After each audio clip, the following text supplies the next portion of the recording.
Hello guys, তোমরা সবাই কেমন আছো? এটা হচ্ছে আমাদের বিখ্যাত জোড়াগেট, খুলনার বিখ্যাত জোড়াগেট। এখানেই প্রতি বছর পশুর হাট বসে, আর আমরা এখান থেকে প্রতি বছর যে যা পছন্দ সেটা কিনে থাকি। গরু, ছাগল, উট, ভেড়া, দুম্বা, খাসি। আচ্ছা, তোমরা বলো তোমরা কে কে কুরবানি দেবা? আর তো আমি একদা একবার একটু পশুর হাটে দেখতে গিয়েছিলাম। দেখতে যেয়ে তো আমি অবাক, ওরে বাবা, পশুর হাটে দেখছি এখানে কত কিছু খাবার দাবারও বিক্রি করছে, কিন্তু এগুলো তো আমি কখনোই খাবো না, যেহেতু এটা পশুর হাট, গন্ধ। তারপরেও আমি গিয়েছি, ওরে মানুষ বাইরে বাই, আমি তো আশেপাশে কোথাও কোনোভাবে মেয়েই দেখতে পাচ্ছিলাম না।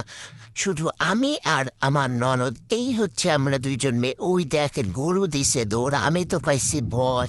তারপরে আর কি করি, কত বড় বড় গরু! রে বাবা রে, এটা তো কালো পাহাড়ের মতো গরু।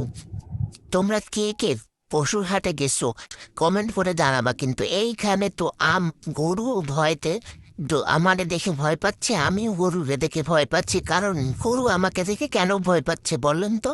কারণ গরু, আমি হচ্ছে হাতির মতো, এই জন্য গরু আমাকে দেখে ভয় পাচ্ছে। কত বড় একটা গরু! ওরে বাবা, দেখে ডিম সিদ্ধ বেচতেছে। ওরে ঝালমুড়ি, ছোলামুড়ি, ওরে সুন্দর।